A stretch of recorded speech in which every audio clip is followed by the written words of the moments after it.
Magandang hapon. Kape muna tayo. Tinapay. Yan o. Tinapay lang tsaka kape kainin natin. Yan.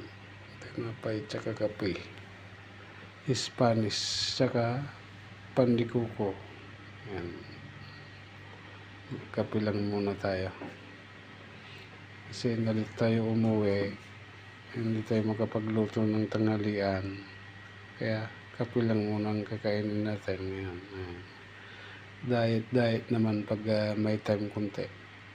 Yan mga idol. Tinapay tsaka kape lang. Yan, pwede na yan. Tapos mamaya magluto tayo ulit ng makain natin na panghapunan. Yan mga idol. Diet minsan pag may time. Pwede na yan kahit tinapay lang. Okay, salamat sa panonood mga idol. Good luck to all. Babuski.